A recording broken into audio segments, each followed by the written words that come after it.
Assalamualaikum, selamat pagi anak-anak kelas 4 semuanya. Bagaimana kabarnya hari ini?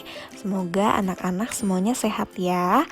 Nah, pada pembelajaran hari ini, hari Jumat tanggal 23 April 2021, anak-anak akan belajar tema 9, subtema 1, pembelajaran 6. Nah, pertama-tama anak-anak silahkan simak teks yang akan ibu bacakan.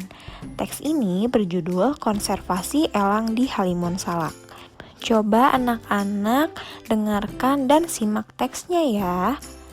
Burung elang Jawa atau Nisaetus bartelsi merupakan acuan lukisan burung Garuda.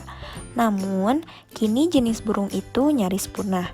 Penyebab utama berkurangnya populasi burung elang Jawa adalah kerusakan habitat tempat hidupnya. Kerusakan tersebut disebabkan karena adanya bencana alam maupun alih fungsi hutan menjadi ladang atau perkebunan. Ada pula perilaku manusia yang menyebabkan populasi burung ini semakin menyusut tajam, yaitu perburuan. Burung elang hasil perburuan diperjualbelikan dan dijadikan koleksi pribadi. Oleh karena itu, Indonesia berupaya melakukan usaha pelestarian, salah satunya di Taman Nasional Gunung Salak. Namun, usaha itu juga tidak mudah dilakukan. Penyebabnya yaitu minimnya perhatian dan dukungan pembiayaan. Untuk penandaan burung, misalnya Indonesia masih memakai metode lama, yaitu dengan memasang semacam bendera kuning di sayap. Sebagai bandingan, di Thailand pemantauan burung sudah berbasis satelit. Sebaliknya, dalam pengamatan burung Indonesia masih mengandalkan pengamatan mata. Nah, seperti itu teks yang berjudul Konservasi Elang di Halimun Salak. Nah, selanjutnya Ibu akan memberikan tugas kepada anak-anak. Nah, yang ini tugas 1. Setelah anak-anak menyimak teks yang berjudul Konservasi Elang di Halimun Salak, adakah kata-kata yang sukar menurut anak-anak yang anak-anak belum ketahui artinya? Jika ada, tuliskan dalam tabel berikut. Kemudian, carilah arti kata-kata tersebut dengan bantuan Kamus Besar Bahasa Indonesia atau bertanya kepada orang-orang yang kamu anggap mengetahui. Nah, anak-anak silahkan cari 5 kata yang sukar yang anak-anak temukan di teks tadi yang berjudul Konservasi Elang di Halimun Salak. Namun karena sudah diketahui konservasi di tabel di sini, maka anak-anak tinggal mencari 4 kata lagi ya. Nah, selanjutnya Ibu akan memberikan tugas lagi, tugas 2, yaitu dari bacaan Konservasi Elang di Halimun Salak. Anak-anak mengetahui beberapa dampak kegiatan manusia terhadap populasi burung elang Jawa. Apa sajakah itu? Lengkapilah peta pikiran berikut. Nah, di sini ada dampak kegiatan manusia terhadap populasi elang Jawa dan cara mengatasi atau menghindari terjadinya dampak tersebut.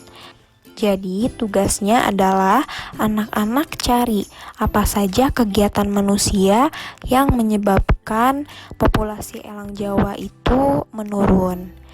Nah, sebagai contoh yang pertama itu ada perburuan. Nah, perburuan ini bisa kita atasi, contohnya adalah dengan membuat papan larangan agar orang-orang tidak memburu hewan, khususnya hewan yang terancam punah. Seperti itu, anak-anak silahkan cari apa saja kegiatan manusia yang menyebabkan populasi elang Jawa ini menurun. Anak-anak boleh silahkan cari di internet atau boleh bertanya kepada orang tua. Lalu selanjutnya anak-anak simak kembali ya teks yang akan dibacakan oleh ibu. Konservasi merupakan pemeliharaan dan perlindungan makhluk hidup seperti hewan dan tumbuhan dan lingkungannya seperti air dan tanah secara teratur untuk mencegah kerusakan dan kemusnahan dengan jalan pelestarian. Oleh karena itu, sudah seharusnya kita semua melakukannya. Hal tersebut bisa dimulai dari lingkungan terkecil kita seperti di rumah dan sekolah dengan berlatih melakukan konservasi terhadap tanaman. Keberadaan tumbuhan dan hewan sangat diperlukan oleh manusia. Hampir semua kebutuhan manusia bersumber dari hewan dan tumbuhan. Berbagai spesies hewan dan tumbuhan banyak ditemukan di hutan Indonesia. Keberadaan berbagai spesies ini harus dilestarikan.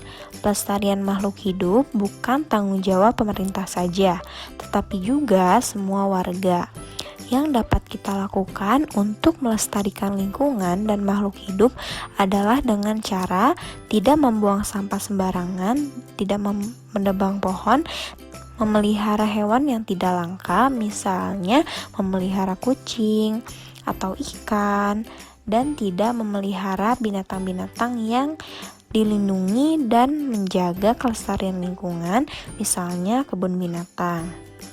Konservasi terhadap flora dan fauna merupakan salah satu contoh perwujudan pelaksanaan hak dan kewajiban manusia terhadap lingkungan alam. Oleh karena itu, Ibu akan memberikan tugas ketiga, yaitu bersama orang tuamu diskusikan bentuk-bentuk pelaksanaan hak dan kewajiban sebagai warga negara terhadap lingkungan alam. Di sini anak-anak silakan mencari. Yang pertama ada kewajiban manusia terhadap hutan. Carilah 5 kewajiban yang harus dilakukan oleh manusia. Lalu yang kedua, anak-anak cari kewajiban manusia terhadap sungai. Carilah 5 kewajiban yang harus dilakukan oleh manusia terhadap sungai. Kemudian yang ketiga itu anak-anak mencari kewajiban manusia terhadap hewan yang terancam punah. Silahkan cari 5 kewajiban. Lalu yang terakhir, yang keempat, yaitu anak-anak silahkan mencari kewajiban manusia terhadap pohon. Carilah 5 kewajiban yang perlu dilaksanakan oleh manusia. Seperti itu materi dan tugas pada pembelajaran hari ini. Selamat belajar dan semangat mengerjakan tugasnya ya anak-anak. Sekian dari Ibu. Wassalamualaikum warahmatullahi wabarakatuh.